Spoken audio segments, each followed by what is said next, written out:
পৃথিবীর কারো কাছে আপনি কান্নার মূল্য পাবেন না। কিন্তু যদি রাতের একটা আধারে একটা ঘরের কোনায় যদি আপনি সিজদায় পড়ে পড়ে ওয়াল্লাযীনা ইয়াবিতুনা লিরাব্বিহিম সুজদান ওয়া কিয়ামা, যদি কোনো বান্দা রাতের আধারে সিজদায় পড়ে পড়ে যদি এক ফোঁটা চোখের পানি যদি আল্লাহর ভয়ে ফেলতে পারে, আল্লাহ রাব্বুল আলামিন বলেন 7 সমুদ্রের পানি দিয়ে জাহান্নাম না নিভলেও তোর এক ফোঁটা চোখের পানি দিয়ে 7টা জাহান্নাম নিভায় দিয়ে আমি তোরে জান্নাতের বাজেট পাস করে দেব।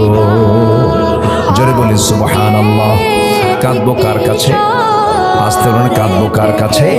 আল্লাহর কাছে। দিন শেষে আমার বন্ধুকে আসতে বলবেন না। কে? মার পেটে ছিলাম 9 মাস 10 মাস, কে খাওয়াইছেন? কে খাওয়াইছেন? কে ওর সঙ্গে ছিল না? সঙ্গে ছিলেন কে? রুহের জগতে ছিলাম, সেই রুহের জগতে আমরা স্বীকৃতি দিয়ে এসে চলে আসতে রব্বিকুম ক্বালু বালা, হ্যাঁ তুমি আমার রব। মার পেটে আসলাম, 10টা মাস থাকলাম, এরপরে দুনিয়াতে আসলাম। সকল ক্ষেত্রে সবচাইতে বড় অবদান হলো আমার আল্লাহ তাআলার। মাথা থেকে পা পর্যন্ত আপনি তাকায় দেখেন 100% অবদান গুলো কার? আল্লাহ রাব্বুল আলামিন বলেন আলাম নাজআল লাহু আইনাইনি ওয়া লিসানান ওয়া শাফাতাইনি ওয়া হাদাইনাহুন নাজদাইন। বান্দার টানা টানা 2টা চক্ষু দিলাম, এই চক্ষুটা এত সুন্দর করে দিয়েছি, এই চোখকে আমি আল্লাহ রাব্বুল আলামিন চামড়ার বাইরে রেখে দিয়েছি, চোখ বন্ধ হলে ঢেকে যায়। এই যে চামড়া একটা প্যাকেট, এর ভিতরে ইনফেকশন হওয়ার সম্ভাবনা কম, কিন্তু চোখ কিন্তু একটা বাইরের জায়গায় বাইরে রেখে দিয়েছেন, চোখটা ভেজা জায়গায় রেখে দিয়েছেন, চোখ ইনফেকশন হতে পারে। এই জন্য আল্লাহ রাব্বুল আলামিন চোখের ভিতরে পানি রেখে দিয়েছেন। প্রত্যেকটা দিন 24 ঘন্টায় বান্দার চোখ থেকে 1 মিলিলিটার অশ্রু চোখ থেকে নির্গত হয়। জোরে সুবহানাল্লাহ। সেই চোখের পানি মিঠা না লবণ? আস্তে কর। মিঠা না লবণ? লবণ। লবণ কেন করেছেন? দেহের বিভিন্ন জায়গার এই যে আমার মুখের যে লালা, এটাকে স্বাদহীন করেছেন, কোনো স্বাদ নাই।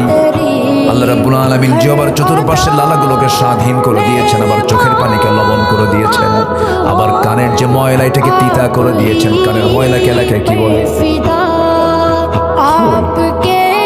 মানে গরু খায়, গরুর খাবারের নাম কি? ওই খোল, এই খোল। কানের যে ময়লা, এই ময়লাটা ইয়ারক্স। এই যে কানের ময়লা আল্লাহ রাব্বুল আলামিন দিয়ে দিয়েছেন, এমনি দেন নাই। আপনি যখন কোনো দেখবেন বিয়ারিং জাম লেগে গেছে, জং ধরেছে, জং চলে আসছে, আপনি এটাকে ঠিক করার জন্য আপনি গিরিজ দিবেন, মোবিল দিয়ে এটাকে ঠিক করে ফেলবেন। ঠিক তেমন আল্লাহ রাব্বুল আলামিন বান্দার কানে যেন কোনো প্রবলেম না হয়, এই ময়লাগুলো দিয়েছেন, তিক্ত করে দিয়েছেন, মিষ্টি করেন নাই। কারণ বান্দা যখন ঘুমিয়ে পড়বে, এটা তিক্ত না হয় যদি মিষ্টি হতো, মিষ্টি আছে যেখানে পিঁপড়া আছে, ঘুম আসার সঙ্গে সঙ্গে সব পিঁপড়া কার কানে? সলিমুদ্দির কানে। ঘুম পারবেন কখন আপনি? এই জন্য কোনো পিঁপড়া যদি রাস্তা মিস করে হঠাৎ করে কানের মধ্যে ঢুকেও যায়, ভিতরে যায়, দেখে তিতা, তাড়াতাড়ি বের হয়ে চলে আসে। কেউ তো সুবহানাল্লাহ বলবেন না। এগুলো কে করে দিয়েছেন? আসতে বলবেন না, কে করে দিয়েছেন? আল্লাহ। এই চোখের 2 কোনায় রাতের বেলা ঘুম পাড়ার পরে ঘুম থেকে যখন উঠে আমরা সকালবেলা যাই, সকালবেলা ওয়াশরুমে যখন চলে যাই, চোখের 2 কোনায় সাদা সাদা ভাব থাকে, এটাকে কি বলে এলাকায়? কেঞ্জু। কি খাবে বলেন? যদিও দেখে মনে হয় ময়লা ময়লা, কিন্তু এটা কোনো ময়লা নয়, এটা হলো আল্লাহ রাব্বুল আলামিন স্থায়ী মলমের ব্যবস্থা করে দিয়েছেন। বান্দা, মার পেট থেকে ওই চোখ নিয়ে এসেছিস, চোখটা খোলা, এই চোখে যেন কোনো জীবন অ্যাটাক না করে, তোর চোখ যেন নষ্ট না হয়। কারণ চোখ নষ্ট হলে পৃথিবীর কিছুই দেখতে পারবি না, কোনো কাজকর্ম করতে পারবি না। এই জন্য আমৃত্যু প্রত্যেকটা দিন, প্রত্যেকটা 24 ঘন্টা আমি 1 মিনিটের পানি বের করে দিয়া স্থায়ী মলমের বন্দোবস্ত আমি আল্লাহ প্রত্যেক চোখে করে দিয়েছি। জোরে কোন সুবহানাল্লাহ। চোখ হলো আল্লাহ রাব্বুল আলামিনের কত বড় নিয়ামত। পলক আছে, এই পলকটা, এই পলক প্রতি মিনিটে 15 থেকে 20 বার মানুষের চোখের পলকটা পড়ে। 15 থেকে 20 বার। এটাকে আপনি ফেলেন না, আল্লাহ ফেলা দেয়।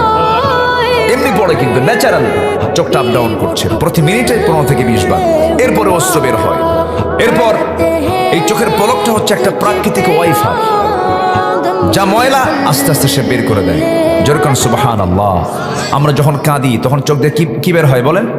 পানি বের হয়। সেই অশ্রু আবার পুষ্টি এবং অক্সিজেন সংগ্রহ করে, জোগাড় করে দেয়, কারণ চোখের কর্নিয়াতে কোনো রক্তনালী থাকে না। আল্লাহু আকবার বলেন। কি নিয়ামত আল্লাহ পাক দিয়েছেন। আমাদের দুই চোখে প্রায় 27,40,00,000 ফটো রিসেপ্টর নামক নিয়োজিত শ্রমিক 24 ঘন্টা কাজ করে যাচ্ছে আমাদের চোখের শ্রমিকগুলো। যেরকম সুবহানাল্লাহ। এগুলো কি করছে? যখন আলো আপনার চোখে গিয়ে পড়ছে, যখন ফটো রিসেপ্টরের কাছে চলে যাচ্ছে, তখন ফটো রিসেপ্টর সেটাকে প্রসেসিং করে আপনার অপটিক নার্ভে পৌঁছে দিচ্ছে, এবং সেখান থেকে ইলেকট্রিক ইম্প্যালেন্সের মাধ্যমে সেটা আমাদের ব্রেইনের অক্সিপিটাল ল্যাবে চলে যাচ্ছে, ফলে আমরা দেখতে পাচ্ছি।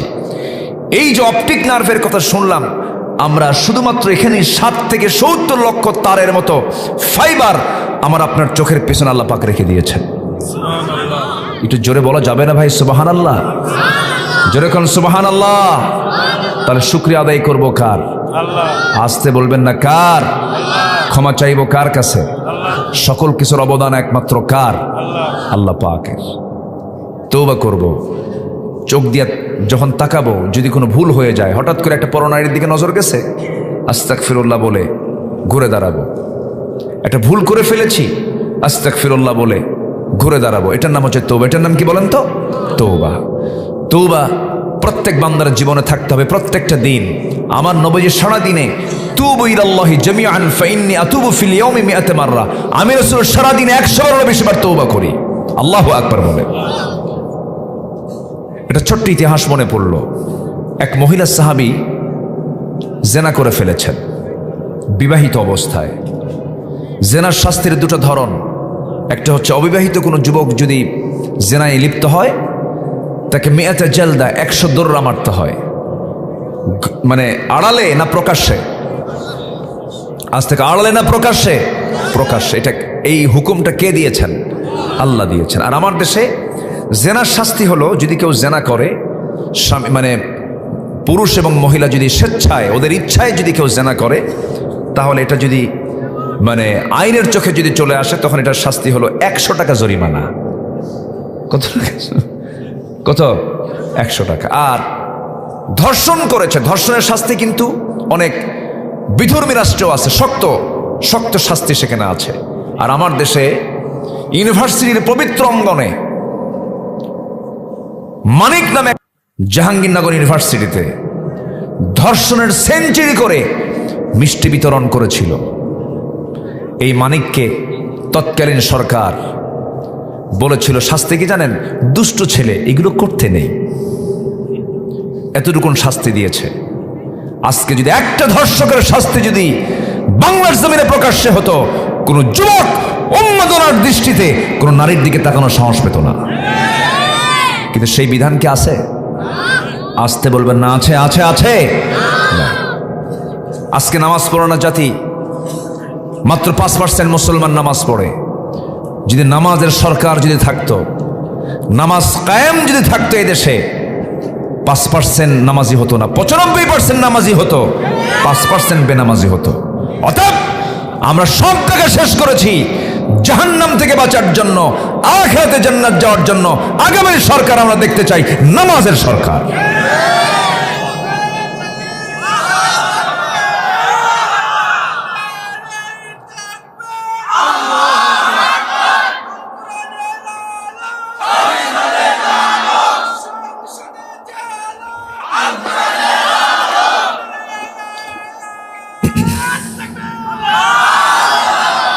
রাগ করলেন আমার কথায়? রাগ করা যাবে না। যে মুসলমান কোরআনের কোন শরিয়া আইনকে, কোরআনের কোন বিধানকে যদি কেউ অবহেলার চোখে দেখে, সে জাহান্নামী। জাহান্নামী সে। অনেকে বলে, বলেই ফেলে, অবলীলাই বলে ফেলে।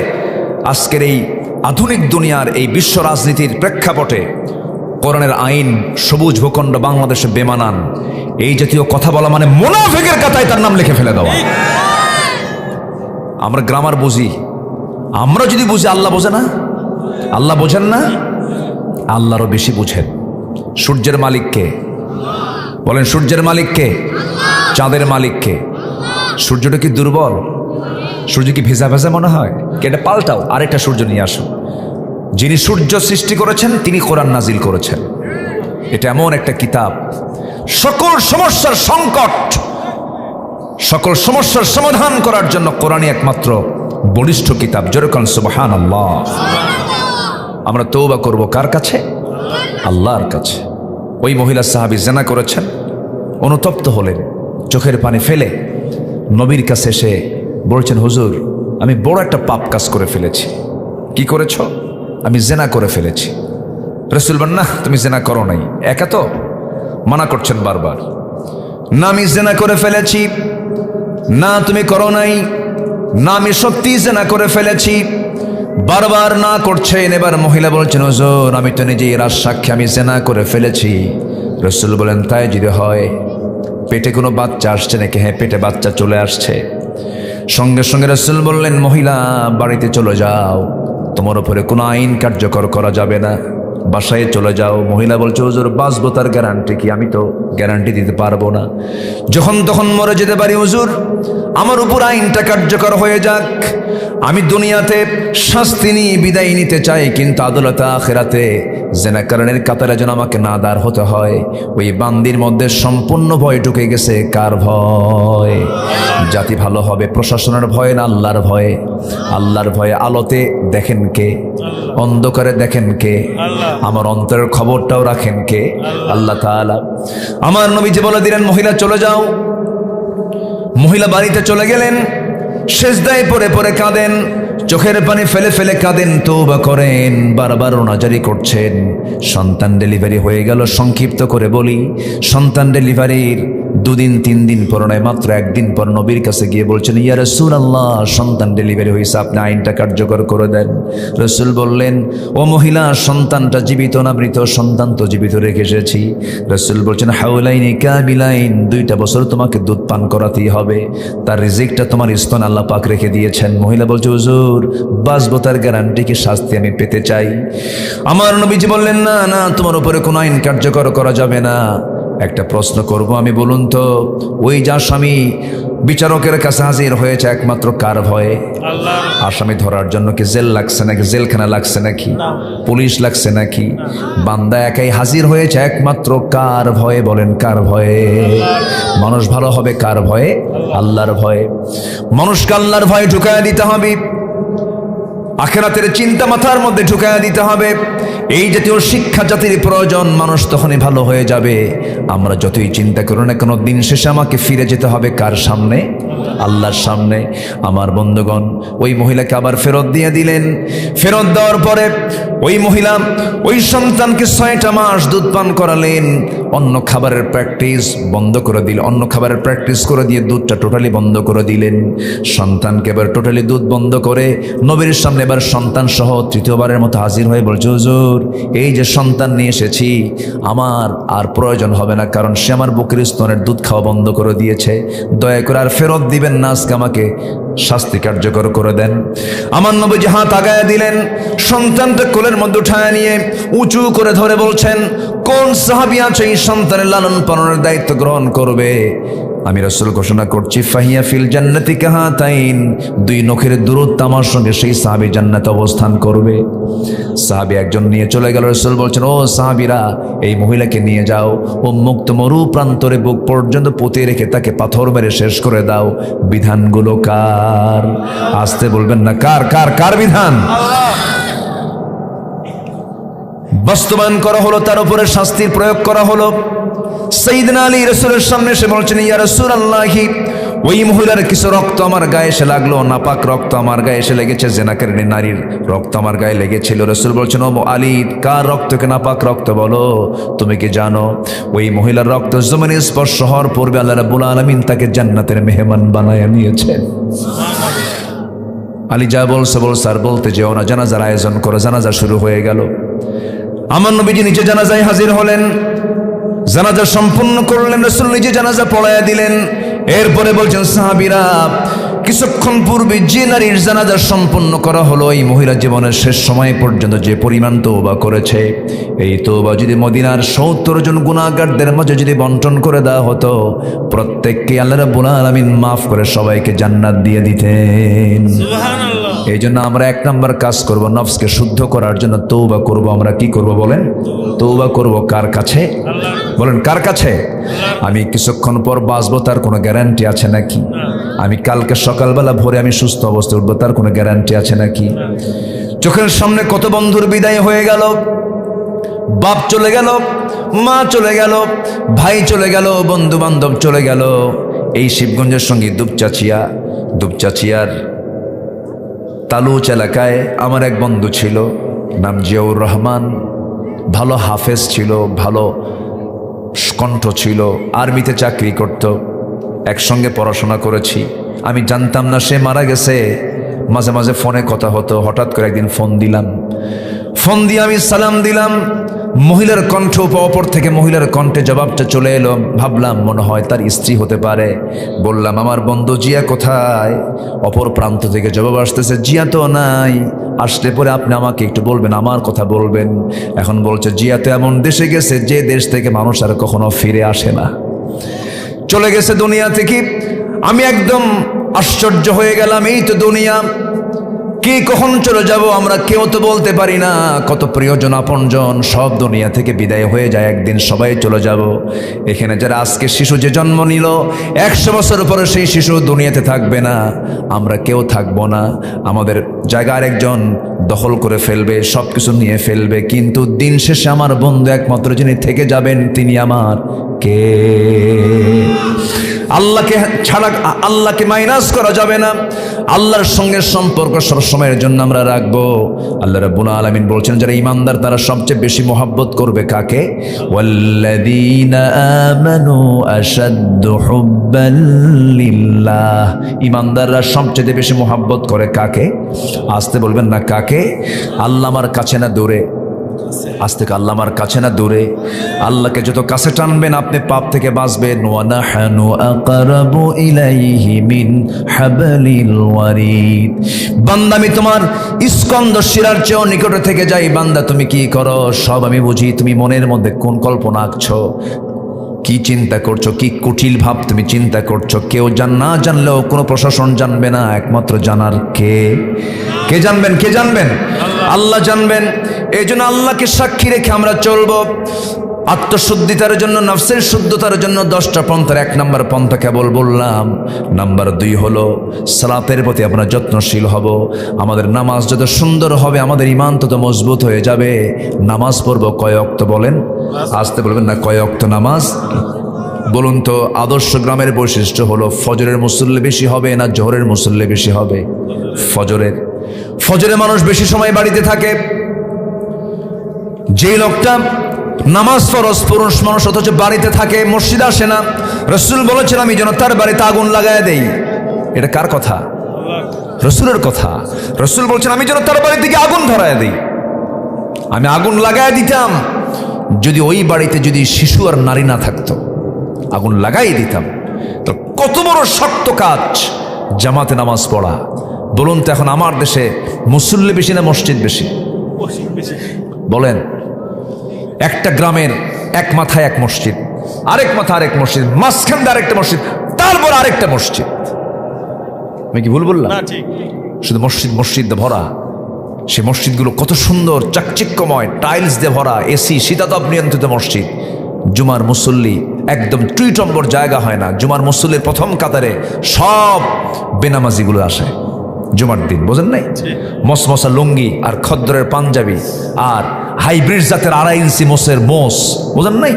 মাথায় টুপি লাগায়া যায় নামাজ একটা ঘাড়ে দিয়ে মনে হচ্ছে আসমান থেকে কেবলই ফেরেশতা জিবরাইল নামলো। এরকম আছে না নাই?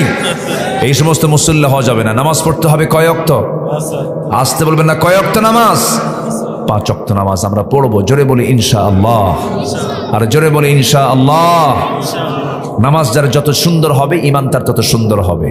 আমরা এই গ্রামের নাম কি? দুদাহার। দুদাহার মানে কি বুঝলাম? দুদাহার, হ্যাঁ?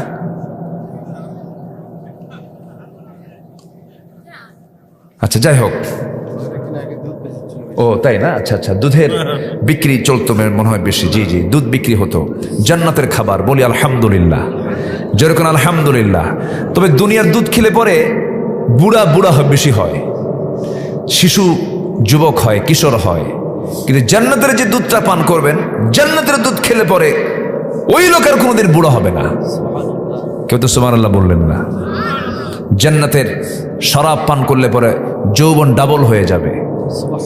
জান্নাতের মধু পান করলে পরে চামড়ার যে একটা সৌন্দর্য আসবে, কোনোদিন নষ্ট হবে না। আল্লাহ পাক জান্নাতের মধ্যে 4টা নহর রেখেছেন। কয়টা নহর? মধু, দুধ, এরপরে পানি এবং শরাব। দুনিয়ার মদ না, দুনিয়ার মদ খেলে তো মাতাল হয়ে যায়। দুনিয়ার মদ খেলে কি ঠিক থাকে? চোখগুলো লাল হয়, চোখ বের হয়ে যাওয়ার মতো হয়। পাপ করলে পাপ তাকে ঘেরাও করে ফেলে। বিড়ি খেলে ঠোঁট কালো হয়। বিড়ি খেলে কি হয়? তুই বিড়ি খাবি, তোর ঠোঁট দেখে মানুষ বলবে বিড়ি খোর। মদ খাবি, তোর চোখ দেখে বলবে পাক্কা মদ খোর। ঠিক কিনা বলেন? আল্লাহ পাক পাপের চিহ্ন ঢুকায় দেন। আপনি কোন ড্রিঙ্কস করবেন, আপনার ব্লাডে সিগন্যাল চলে আসবে এই লোকটা মাদক সেবী। আপনি যে কোনো নেশা করবেন, রক্তে এটার সিগন্যাল চলে আসবে, রক্তে পজিটিভ চলে আসবে যে এটা মাদক, সে মাদকাসক্ত। যদি গভর্নমেন্ট এমন আইন করত, ইসলাম যদি সরকারের ক্ষমতায় আসে, এই আইনই চলবে, তখন বলবৎ হবে। কোন ব্লাডে যদি মাদকের কোনো যদি পজিটিভ যদি পাওয়া যায়, গভর্নমেন্ট কোনো চাকরি সে কোনোদিন করতে পারবে না। নেশা থাকবে? নেশা কেউ করবে? 14 গোষ্ঠী করবে না, যেহেতু জীবনই শেষ হয়ে যাবে। আসল জায়গায় কাজ করতে হবে। আসতে কোন কেন? আসতে কোন কেন? 1000 বছর সুদের বিরুদ্ধে ওয়াজ করে আপনি সুদ বন্ধ করতে পারবেন না। যদি সংসদে একটাবার যদি সুদ নিষিদ্ধ করা হয়, কোন গ্রামে গঞ্জে একটা সুদের গন্ধ পাবেন না আপনি। রাগ করতেছেন নাকি আপনারা? মদের দোকান আমার বগুড়া জেলায় আছে না নাই বলেন তো আমাদের? বলেন বলেন, আছে কিনা বলেন? মনে হয় সিরাজগঞ্জে নাই, নওগাঁতে নাই। মদের দোকানদারের মালিক কারা? নামের আগে মোহাম্মদ আছে না নাই বলেন তো? হাজি মোহাম্মদ আছে, কিন্তু মদের দোকানদার। আবার আমার দেশে এমনও হুজুর আছে, মদের দোকান উদ্বোধন হবে, হুজুরকে দাওয়াত দেয়, দোয়া করে আল্লাহ এই দোকানে কাস্টমার বাড়ায় দাও। আছে, এরকমও আছে। এগুলো করা যাবে না। আমরা ইমানদার, আমরা ইমান নিয়ে চলবো। জোরে বলি ইনশাআল্লাহ, আর জোরে বলি ইনশাআল্লাহ। সবাই কি নামাজ পড়তে রাজি আছেন ইনশাআল্লাহ? কয় ওয়াক্ত নামাজ? আমরা দুধারের গ্রামকে বেনামাজি মুক্ত দেখতে চাই। সবাইকে রাজি আছেন তো ইনশাআল্লাহ? ফজর নামাজ বাস্তবায়ন কমিটি করবেন। যুবকরা তোমরা প্রস্তুত হয়ে যাবা। কারা কারা নামাজ পড়ো না তাদের তালিকা করবা। যেদিন দুধারের গ্রামের মসজিদে জোহরের চাইতে ফজরের মুসল্লি বেশি হবে, সেদিন থেকে আমি হলফ করে বলতে পারি এই গ্রামে কোনো মাদক, নেশা, চুরি, অসামাজিক জেনার মতো কাজ, সব কাজ বন্ধ হয়ে যাবে। একমাত্র নামাজই পারে মানুষকে ভালো রাখতে। আল্লাহ তুমি এই গ্রামকে বেনামাজি মুক্ত করে দাও। জোরে বলি আমিন। নামাজি বানায় দাও। জোরে বলি আল্লাহুম্মা আমিন। আমি খুব কষ্ট দিয়ে শক্ত ভাষায় কথা বলছি, রাগ করতেছেন কিনা আমি জানি না। আচ্ছা, দুটো চলে গেল। নাম্বার 3 হলো রোজা রাখা। নফসকে শুদ্ধ করার জন্য মাঝে মাঝে রোজা রাখতে হবে। যুবকরা, আজকে দুনিয়াতে ফিতনা প্রচুর। আমি মাহফিল আজকে যুবকদের বেশি দেখছি। প্রচুর ফিতনার দুনিয়ায় তোমরা আসছো। এই জামানায় ঈমান রক্ষা করা খুব কঠিন ব্যাপার, প্রচুর কঠিন।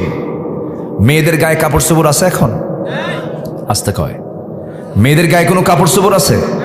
আচ্ছা, গড়ে ফেরেছে গায়ে কাপড় বেশি কি নারীদের না পুরুষের? পুরুষের গায়ে কাপড় বেশি। পুরুষরা বেশি ঢেকে থাকে, আর মেয়েদের গায়ে কোনো কাপড় চোপড় নাই। আবার কিছু কিছু পুরুষ আছে বউদেরকে, নিজের বউ নিজের ঘরে না রেখে পর পুরুষকে দেখাতে খুব পছন্দ করে। এরকম কিছু পুরুষ আছে না নাই বলেন তো? আছে।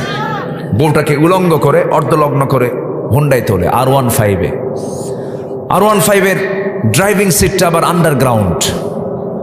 ড্রাইভিং সিটটা এত নিচে ও দেখাই যায় না। আর প্যাসেঞ্জার সিটটা হলো 3 তলায়। 3 তলায় বউটাকে লাল লিপস্টিক লাগায় দিয়া, লাল একখান শাড়ি পরায় দিয়া, মাথার চুলটা ছেড়ে দিয়া হুন্ডায় তুলে। আবার ওইদিকে হুন্ডার আওয়াজগুলো কম এখন, তা আওয়াজ যদি না হয় মানুষ তো দেখতে পারবে না। হুন্ডার দোকানে গিয়ে বলে পাইপ খুলে দে। স্যালেঞ্জারটা খুললে পর ভটভট আওয়াজ হবে, বাস দিল একখান টান, এক টানে মহস্তান গড়। জাতিকে দেখায় দিল জাতীয় সম্পদ নিয়ে যাচ্ছে, দেখ সব। বউকে জাতীয় সম্পদ?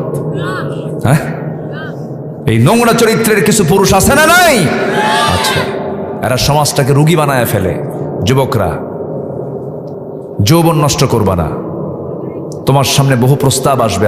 আল্লাহ তাআলা নিজে বলছেন, ওই যুবককে আমি আরশ আজিমের ছায়ে জায়গা দেব। যে যুবক একটা নারীর সামনে দাঁড়াবে, নারী তাকে প্রস্তাব করবে, সে বলবে ইন্না আখাফুল্লাহ, আমি আল্লাহকে ভয় করি, আমি তাকে আরশ আজিমের ছায়ে জায়গা দিয়ে দেব। যেরকম সুবহানাল্লাহ। এটা কিন্তু সস্তা কোনো কাজ নয়। এটার জন্য রোজা রাখার মাঝে মাঝে চেষ্টা করবা। সোমবার বৃহস্পতিবার রোজা রাখবা। শেষ রাত্রে একটু সেজদায় পড়ে কাঁদবা, কোরআনটাকে বুকে লালন করবা, একটু তেলাওয়াত করবা, দিলটা আল্লাহমুখী করে ফেলবা। দেখবা এর মধ্যে একটা অমৃত স্বাদ আছে। জোরে বলি আল্লাহু আকবার। নোংরামি করা যাবে না। বয়ফ্রেন্ড গার্লফ্রেন্ড এগুলো ইউরোপ আমেরিকার ভার্সন, এগুলো নোংরা, এগুলো জঘন্য কাজ। যুবকরা এগুলো মাথায় নিবা না। এক যুবক আরেক যুবককে প্রশ্ন করে, তোর কি গার্লফ্রেন্ড আছে রে? কে না, তো তুই তো মানুষই না। আসেন এরকম, আসেন আসেন। এগুলো করা যাবে না। সম্পর্ক গড়তে হবে এক নাম্বার কার সাথে? বিয়ের প্রয়োজন হবে, বিয়ে করে ফেলবা। নিজের চরিত্রকে কখনো নষ্ট করবা না, চরিত্রের কখনো দেউলিয়া হবে না, চরিত্রকে সমৃদ্ধ রাখবা। তোমার সন্তানাদি সব হবে আল্লাহওয়ালা। সুন্দর চরিত্র নিয়ে থাকবা। হাসরের দিন সবচেয়ে বেশি ওজন হবে হলো সুন্দর চরিত্রের। সুবহানাল্লাহ বলা যাবে না ভাই? সুন্দর চরিত্র নিয়ে থাকতে হবে। ইউসুফ আলাইহিস সালাতু ওয়াস সালামকে যখন জুলাইখা ঘরের মধ্যে তুলেছে, সুন্দরী নারী কিন্তু জুলাইখা ওয়ার্ল্ড ফেমাস নারী ছিল, ঘরের মধ্যে তুলে সব দরজা লক করে নীরব একটা পরিবেশে, কেউ নাই, পিন পতন নীরবতা। এমন সময় ইউসুফ আলাইহিস সালাম টের পেলেন যে সে আমাকে অ্যাটাক করে ফেলবে। জুলাইখা বারবার ইউসুফ আলাইহিস সালাতু ওয়াস সালামের দিকে চুলটা খোপা ছেড়ে দিয়া নিজের দেহের কাপড় চোপড়গুলো খুলে অর্ধলগ্ন হয়ে তার দিকে দেহটা ঝুঁকায়া ঝুঁকায়া বলছে, ইউসুফ একটা বার তাকাও আমার দিকে, আমি তোমার জন্য দিওয়ানা।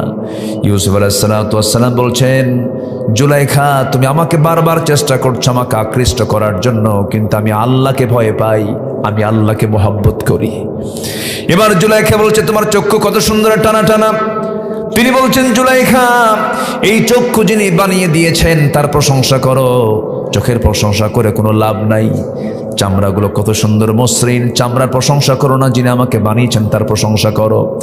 বারবার চেষ্টা করো, যখন ব্যর্থ হয়ে গেছে ইউসুফ আলাইহিস সালাম পিছন দিকে ব্যাক হতে হতে দেওয়ালে যখন পিঠটা টেকে গেছে, এবার চক্ষু বন্ধ করে কেঁদে কেঁদে তিনি একটা শেষ চেষ্টা করলেন, দৌড় মারলেন দরজার দিকে, একটা দৌড় মারলেন, দরজাগুলো তালাবদ্ধ দরজা। চেষ্টা করলেন, আল্লাহ রাব্বুল আলামিন নিজ কুদরতে সমস্ত দরজাগুলোর তালা পটপট করে খুলে দিলেন। যেরকম সুবহানাল্লাহ। ওরে চিনেন, বক্তা বক্তার মাহফিলে থাকে, ওর নিজে তো বক্তা, তো বলি আলহামদুলিল্লাহ। মাশাআল্লাহ, অস্ত শেষ হয়ে গেল আমার।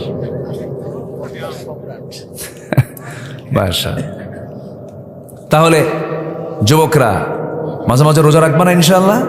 হ্যাঁ, বিয়ের প্রয়োজন হলে বলে ফেলবা, বাড়িতে একদম ফ্র্যাঙ্কলি বলে ফেলবা যে বিয়ে করাও। কি কিচ্ছু কয় না এখানে। কি মানুষ কি বুড়া মানুষ না যুবক মানুষ আছে নাকি? কিছু তো কয় না। বিয়ের কথা বলি, কিছুই তো কও না তোমরা, ঠিক কিনা? বুড়া চাচাও কয় ঠিক। জি,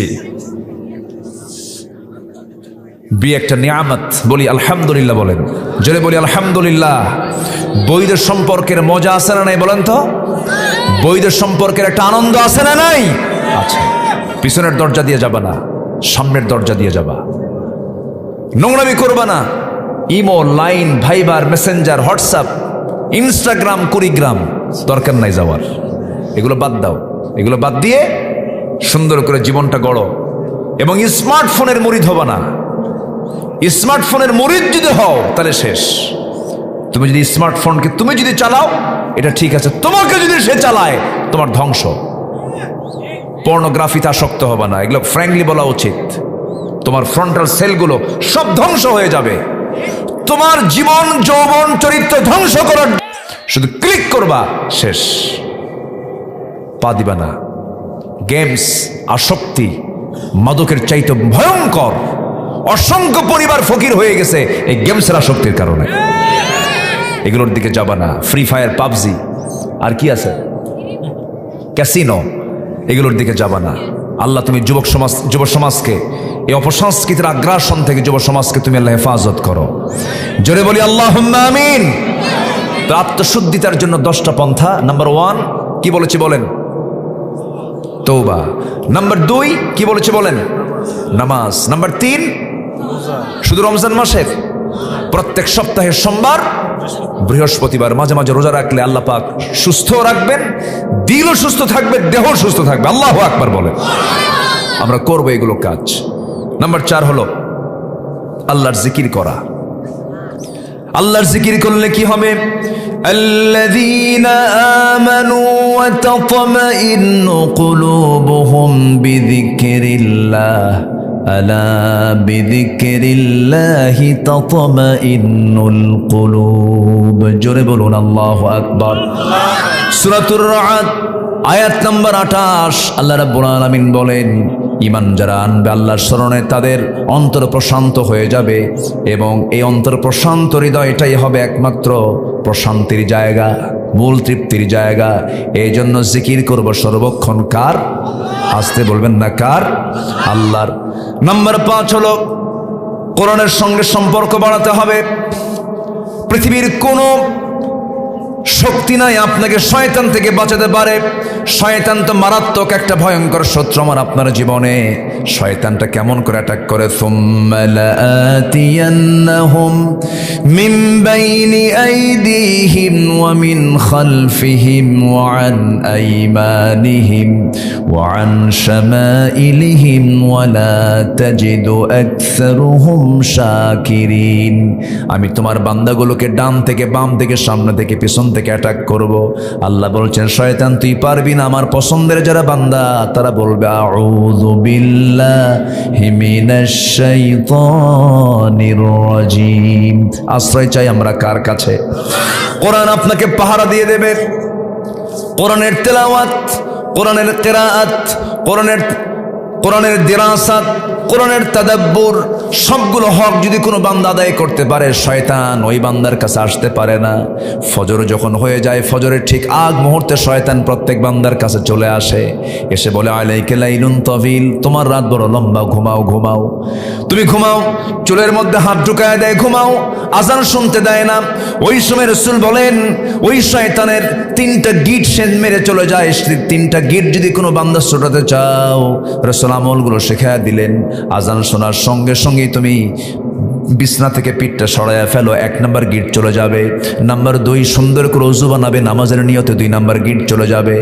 নাম্বার 3 হলো শয়তান যে 3টা গিট মেরে চলে গেল, 3 নম্বর গিট চলে যাবে যখন তুমি নামাজের নিয়তে ওযু বানায় মসজিদের দিকে রওনা করে নামাজ শেষ করে ফেলবে। শয়তান 24 ঘন্টা পর্যন্ত শয়তান তোমার কাছে আসার সাহস পাবে না। জোরে কোন সুবহানাল্লাহ। তো শয়তান কোন সময় আসে বলেন তো? ফজরের একটু আগে। আর ওই টাইমটা হচ্ছে সবচেয়ে গোল্ডেন টাইম। ফিসসামা ইদ্দুনিয়া, আল্লাহ তাআলা দুনিয়ার আকাশে আসেন। সুবহানাল্লাহ বলবেন না? আল্লাহ বেশি আসেন না আমরা বেশি যাই? বলেন বলেন বলেন। আল্লাহ কত আকাশের উপরে? বলেন 7 আকাশের উপরে। সেই 7 আকাশ থেকে প্রথম আকাশে আসেন, তাহলে আল্লাহ বেশি আসেন। সুবহানাল্লাহ বলেন। আমরা দুনিয়াতে থাকি, আল্লাহ আমাকে মাফ করার জন্য আল্লাহ নিজে চলে আসেন প্রথম আকাশে। ফিসসামা ইদ্দুনিয়া আলা মিন মুস্তাগফিরিন ফাগফির লাহ। আল্লাহু আকবার বলেন। আল্লাহ আমাকে মাফ করার জন্য প্রস্তুত নিয়ে থাকেন। তুই আমার কাছে চাবি, তোর চাইতে দেরি, আমার দিতে দেরি নেই।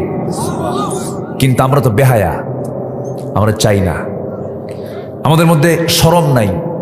আল্লাহ এত নিয়ামতে ধন্য করেছেন আমাকে আপনাকে। প্রত্যেকটা শ্বাস প্রশ্বাসে আল্লাহর দেওয়া। অক্সিজেন বন্ধ হলে 2 মিনিট থাকবো কেউ? অক্সিজেনটা কার দেওয়া?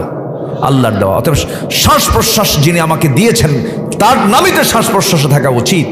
এটাই তো উচিত ছিল, কিন্তু বান্দা আল্লাহর নাম মনেই রাখে না। সম্মানিত ভাইয়েরা, আল্লাহ তাআলা দুনিয়ার আকাশে আসেন।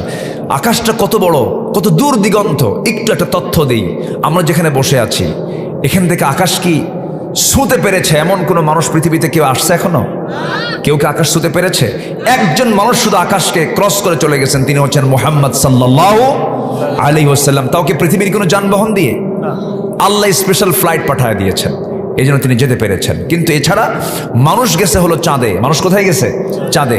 মানুষ গেছে হলো মঙ্গল গ্রহে, এ পর্যন্তই শেষ। আর মানুষ যদি বলে চাঁদ দেখলাম, সূর্যের কাছে তো যাওয়া সম্ভব না। সূর্যের আভ্যন্তরীণ তাপমাত্রা হলো 15 লক্ষ ডিগ্রি সেলসিয়াস, সূর্যের আভ্যন্তরীণ তাপমাত্রা। মানুষের তো যাওয়া সম্ভব না সেখানে।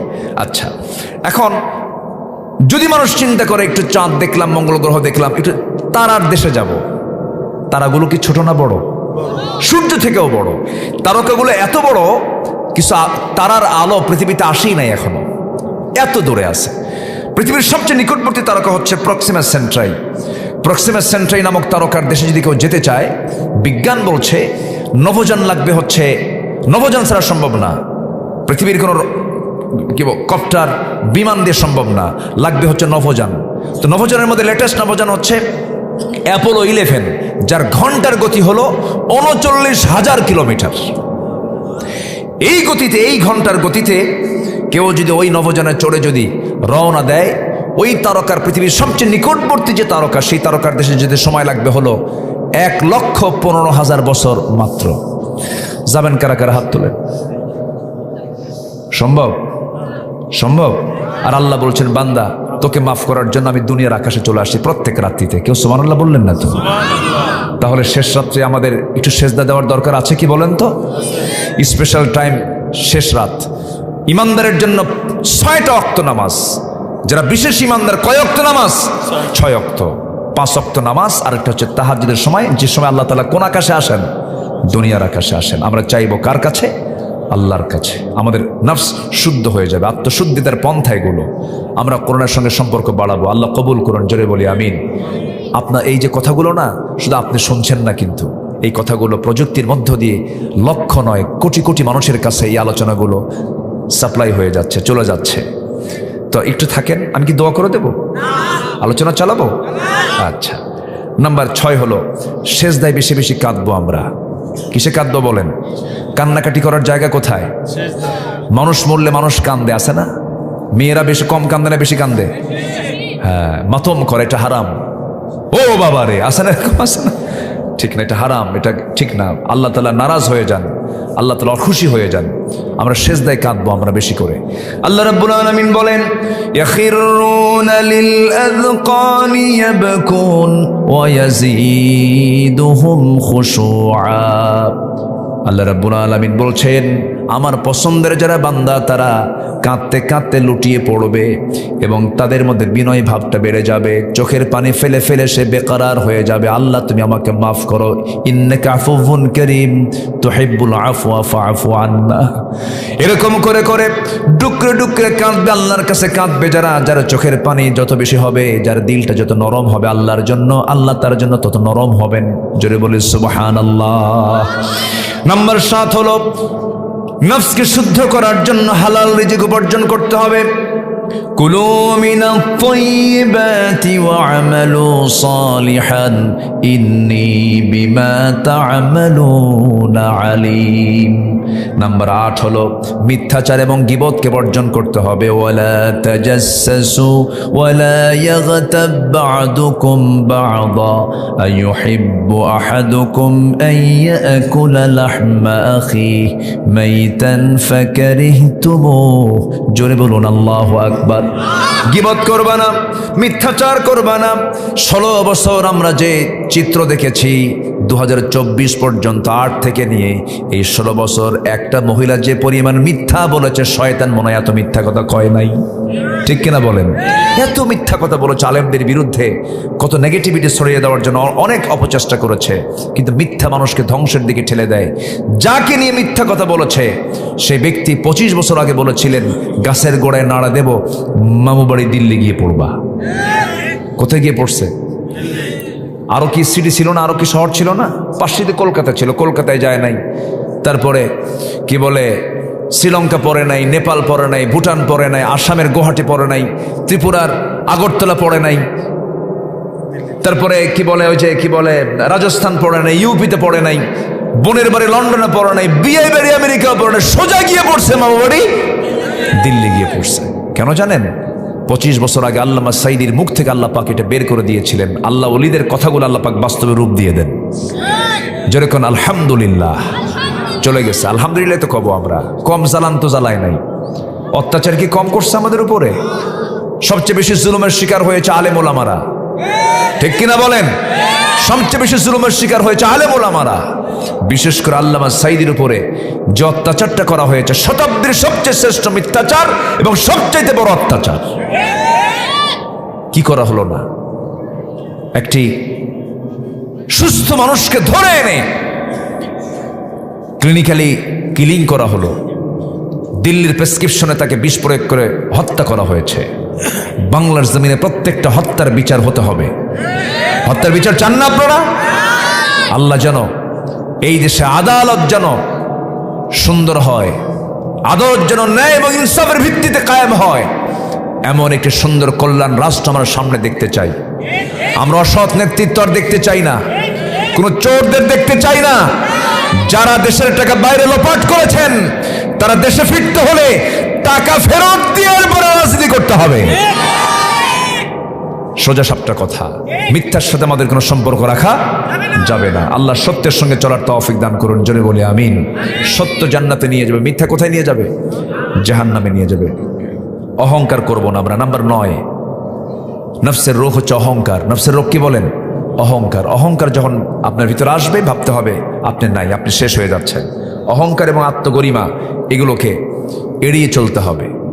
আল্লাহ রাব্বুল আলামিন বলেন, ওয়ালা তুসাইর খাদ্দাকা লিন-নাসি ওয়ালা তামশি ফিল আরদি মারহান ইন্নাল্লাহা লা ইউহিব্বু কুল্লা মুখতালিন ফখুর। জোরে বলুন আল্লাহু আকবার। জমিন অহংকার করে চলো না, মানুষকে এড়িয়ে যেও না। গরিব মানুষ হেয় করো না। তোমার প্রতিবেশী একটু গরিব, তোমার বাড়ি রাস্তার ধারে, তোমার বাড়ির পিছনে হচ্ছে একটা গরিবের ঘর, তোমার প্রতিবেশী, কিন্তু একটু গন্ডগোল লাগলেই তুমি তার রাস্তায় হাঁটার জায়গা নাই, তোমার জায়গায় তুমি খোঁটা মেরেছ, ওকে হাঁটতে দিবা না। এই যে তুমি আন্ডার এস্টিমেট করলা, আল্লাহ বলছেন এই সমস্ত আচরণ করবে যারা, তাদের জন্য জাহান্নাম। এইরকম খোঁটা মারার ইতিহাস তো মনে হয় শিবগঞ্জে নাই? আছে? খোঁটা মারে? হ্যাঁ, হাজী সাহেব খোঁটা মারলেন, আপনার সম্পত্তি বেশি, হাঁটতে দিলেন না। কিন্তু প্রশ্ন করব, বলুন তো, যে খোঁটা মারলেন জমিনটা কার? আল্লাহ। মাহফিল আল্লাহর, বাড়িতে গিয়ে ওর নিজের। কি ঠিক আছে না? খোঁটা মারলেন, হাঁটতে দিলেন না, ওই বান্দাটা কার? কার বান্দা বলেন? আল্লাহর। এগুলো করা যাবে না। আল্লাহ তুমি বোঝার তৌফিক দিয়ে দাও। হক নষ্ট করা যাবে না, যার যা হক তা বুঝিয়ে দিতে হবে। বোনের সম্পত্তি মেরে খাওয়া ভাই মনে হয় শিবগঞ্জে নাই? আসতে বলে আছে, আছে। বোনের জমির অংশের ধান বিক্রি করে হজে যায়। কোথায় যায় বলেন? হজে যায়। দেয় না। 12 বছর 15 বছর বাপ মরে গেছে, জমি ভাগ করার কোনো হিসাবই নাই। এমন ভাবে টেকনিকে চলে, বোন কেমন চাপে ফেলে, বোন বলার সাহসই পায় না। আছে না এরকম? আছে না? বাপ নাই, মা নাই, একটু বোনের মায়ের বাড়ি যাব, বাপের বাড়ি যাব, ভাইটা আছে, কি ভাষায় কথা বলবো, আবার যাওয়াই বন্ধ হবে, কয়ও না। আবার এমন টেকনিক করে, 2-3 ভরি সোনার একটা চেন নিয়ে আসে, 1 কোটি টাকার সম্পদ, 2-3 লাখ টাকা একটু খরচ করে চেনটা নিয়ে আসে মক্কা মদিনা থেকে, বলে যে সোনার মদিনা থেকে তোমার জন্য সোনা আনছে আপু, বসো। গলায় লুকায়, গলায় ঢুলা দিয়ে বলে, বোন একটা কথা বলি কি, অংশ নিলে কিন্তু ধ্বংস হয়। দেখছেন কত বড় বাটপার? আছে কিনা বলেন? আছে কিনা? এগুলো করা যাবে না। এগুলো করলে নফস মরে যাবে, নফস ধ্বংস হয়ে যাবে। আল্লাহ তুমি বান্দার হক নষ্ট থেকে আমাদেরকে হেফাজত করো, জোরে বলি আল্লাহুম্মা আমিন। নাম্বার 10, আমরা তাকওয়া অর্জন করব। কি অর্জন করব বলেন তো? তাকওয়া। আমার বেঁচে থাকবো সকল হারাম থেকে। তাকওয়া মানে হলো বেঁচে থাকা, সকল হারামকে মাইনাস করে ফেলবো। ওয়াহলালতুল হালাল ওয়া হারামতুল হারাম ওয়া লাম আযিদ আলা যালিকা শাইআন। জান্নাতে যাওয়ার সূত্র হচ্ছে হারামকে বর্জন করব, হালালকে ধরবো, জান্নাত পেয়ে যাব। আল্লাহ বোঝার তৌফিক দান করুন, জোরে বলি আমিন। তাকওয়া মানে কি দেখেন, আমি বলি একটু, জাস্ট একটা উদাহরণ দিচ্ছি। সাইয়েদনা ওমর ফারুকের নাম শুনছেন তো? ওমর ফারুকের জন্য কয় নাম্বার খলিফা? ভালো করে কন না ভাই, কয় নাম্বার? আচ্ছা, এই লোকগুলো যাচ্ছে কেন? যে 2-1 জন করে চলে যাচ্ছে, দোয়া করে দেই, দোয়া করে দেই। এই যাচ্ছেন কেন? একটু বসেন না বলে চলে যাচ্ছেন কেন? একটু বসেন। আলুর সময় আর ধান কাটার সময় না, এটার একটা ইফেক্ট মাহফিলে পড়েছে। যারা আসছেন অনেক কষ্ট করে বসে আছেন, গ্রামের মানুষ, পরিশ্রমী মানুষ, ক্লান্ত দেহ। আমি খুব বেশি সময় নেব না, আমি আস্তে আস্তে শেষের দিকে আস্তে আস্তে যাচ্ছি। তো ওমরে ফারুকের নাম সবাই শুনছেন না? কয় নম্বর খলিফা বলেন তো? আচ্ছা, 4টা খলিফা। আমাদের কয়টা খলিফা বলেন? 4 জন খলিফা। তারা কি দেশ চালান নাই? আজ থেকে তারা কি দেশ চালান নাই? আচ্ছা, সুলাইমান নবীর নাম শুনছেন কিনা? তিনি কি শুধু অঞ্চলের রাষ্ট্রপতি ছিলেন না গোটা দুনিয়া শাসন করেছেন? নবীরা দুনিয়া শাসন করেছেন। আমার নবীজি 12 লক্ষ বর্গ মাইলের রাষ্ট্রপ্রধান ছিলেন। 4 খলিফা অর্ধ দুনিয়া শাসন করেছেন। ইউসুফ আলাইহিস সালাম খাদ্যমন্ত্রীর দায়িত্ব পালন করেছেন। কিন্তু আজকে ইসলাম রাষ্ট্রীয় পর্যায়ে পৌঁছুক, যেটা যারা চান না, এটা হচ্ছে মুনাফিকের চিন্তা ছাড়া এমন চিন্তা কেউ লালন করতে পারে না। ওমরে ফারুক রাদিয়াল্লাহু তাআলা ছিলেন 2 নম্বর খলিফা। তাকওয়া কাকে বলে দেখেন, উনি রাষ্ট্রের পক্ষ থেকে এক বোতল মধু পেয়েছেন। এক বোতল কি পাইছেন? মধু। তো বোতল বাড়িতে এনে বললেন, গিন্নিকে ডাক দিয়ে বলছেন, বউ আমার, বোতলটা তোমাকে দিলাম, 5টা ভাগ করো। প্রতিবেশী 4 জন, আমরা 1 জন, এই 4টা 5টা ভাগ করে সবাইকে সমান সমান করে দিয়ে দিতে হবে। আচ্ছা দেন। হাতে নিয়েছেন স্ত্রী, হ্যান্ড ওভার করেছেন, পরক্ষণই বলছেন, সরি, আমাকে মধুর বোতলটা আমার হাতে তুলে দাও, আমি তোমাকে ভাগ করতে দেব না। আচ্ছা বলেন তো, এই আচরণ যদি আমার আপনার বয়সের সঙ্গে আমরা কেউ করি, কি হতে পারে?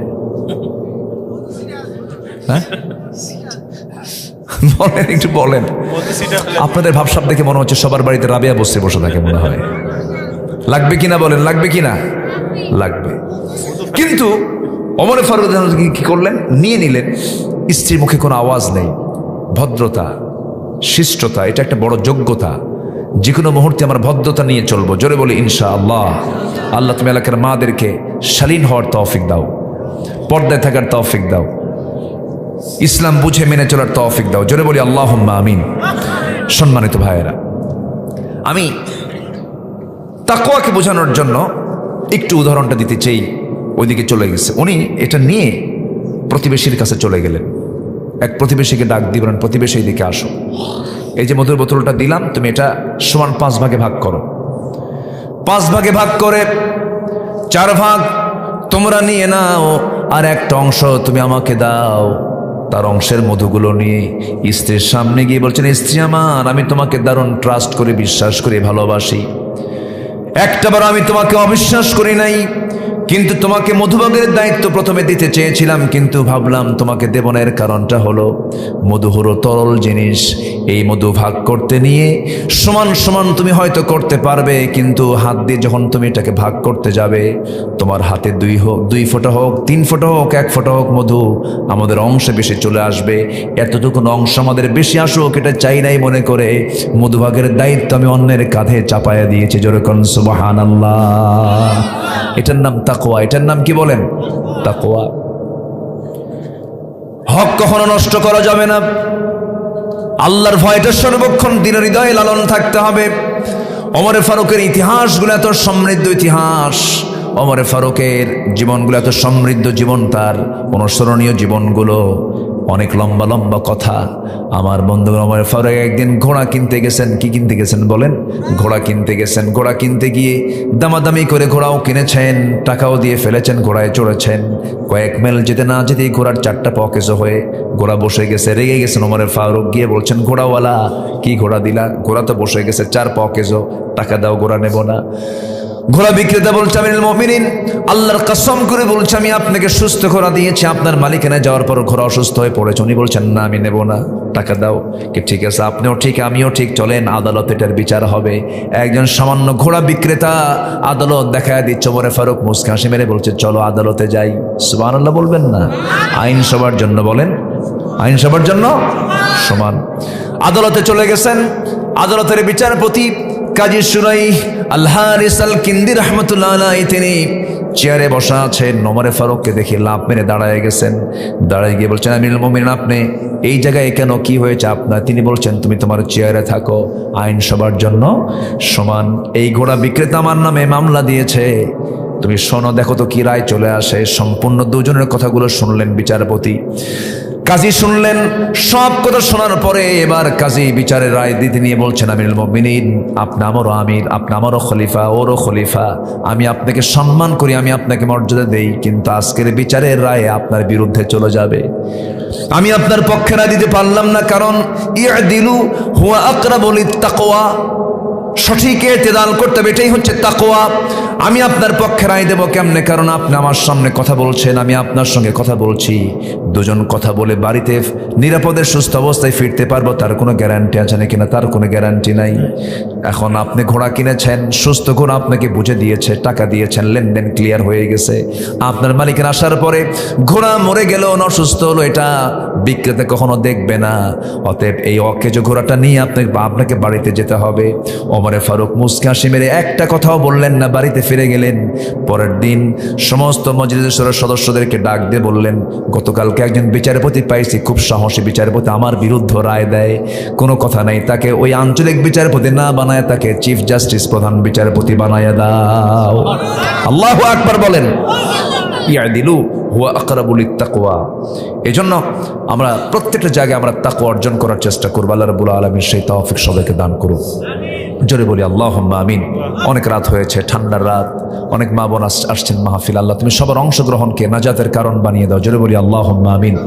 আমার ভাইজান বসে আছেন, অনেকেই বসে আছেন, আলহামদুলিল্লাহ মাহফিলটা অনেক সুন্দর হয়েছে। আল্লাহ মাহফিলকে কবুল করো। জোরে বলি আল্লাহুম্মা আমিন। মাকসুদ আল আজমি, মাশাআল্লাহ, চেনেন তো সবাই? আমার খুবই ক্লোজ, কিন্তু আমার খুবই কাছের, আমি ওকে খুব ভালোবাসি, ও আমাকে একটু কম ভালোবাসে, আলহামদুলিল্লাহ। আর এখানে আমি তো জানতাম না, কই পোস্টারটা কই, মানে ইলেকশন করবে না? মাশাআল্লাহ, আলহামদুলিল্লাহ। আল্লাহ সবার নেক মাকসুদকে তুমি আল্লাহ কবুল করো। জোরে বলি আল্লাহুম্মা আমিন।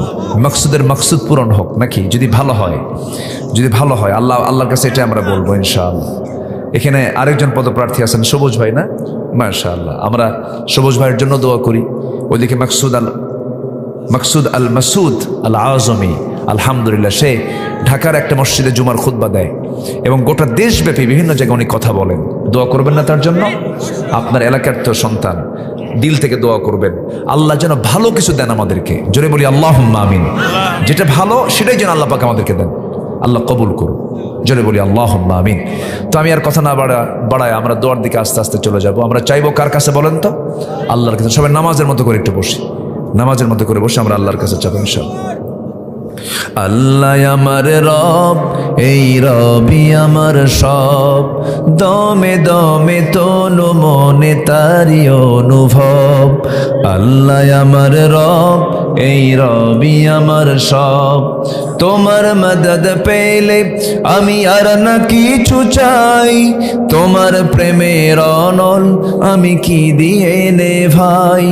যার হয়েছ তুমি তার নেই যে পরাভব, নেই যে পরাভব। আল্লাহ আমার রব, এই রবি আমার সব, দমে দমে তনু মনে তারি অনুভব। আল্লাহ আমার রব, এই রবি আমার সব। কেউ তো মারহাবা বললেন না, কিছুই বললেন না।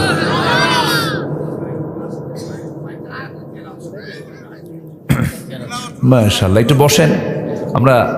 আমার কণ্ঠের অবস্থা মাঝখানে 24শে নভেম্বর থেকে 29শে নভেম্বর পর্যন্ত এই 6 দিন আমি মঞ্চে উঠে শুধু 10 মিনিট বসে থাকছি, কথাই বলতে পারিনি, কণ্ঠ বসা ছিল একদম, ভোকাল অফ, বুকে কফ।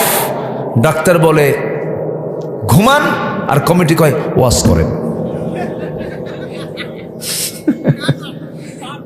মাঝখান দিয়ে বললাম আল্লাহ তুমি যা করো, যাবো মাহফিলে আসছি, ওই কথা বলতে পারিনি। বুঝেছে কমিটি, তো বুঝে। এর আগেও বহুদিন আগে একবার শিবগঞ্জের কোন একটা মাহফিলে কথা বলতে পারিনি, হ্যাঁ মোড়াইল না কোথায় যেন, কথা বলতেই পারিনি, হয়নি কথা বলতেই পারিনি। হয়, কণ্ঠ বসে যায় না, বুকে কফ থাকলে কি কণ্ঠ বসে না? এরকম আপনার সবার জীবনে এরকম হয় না? হয়। আমি তো মানুষ, আমারও হতে পারে, আপনারও হতে পারে। আল্লাহ যেন আমাদের দিনের কথা বলার জন্য যে ফিটনেস, আল্লাহ যেন সে ফিটনেস যেন আল্লাহ পাক আমাদেরকে রেখে দেন। জোরে বলি আল্লাহুম্মা আমিন। যাই হোক, যতটুকু হয়েছে, আমি আজকে একটু আমার বডিটা এখনো ফেভারে নেই, প্রতিদিন অ্যান্টিবায়োটিক এখনো চলছে। যতটুকু হয়েছে আমরা একটু বলে ফেলি আজকের মতো আলহামদুলিল্লাহ। জোরে বলি আলহামদুলিল্লাহ। সবাই বলি সুবহানাকা আল্লাহুম্মা ওয়া বিহামদিকা আশহাদু আল্লা ইলাহা ইল্লা আনতা আস্তাগফিরুকা ওয়া আতুবু ইলাইকা। জি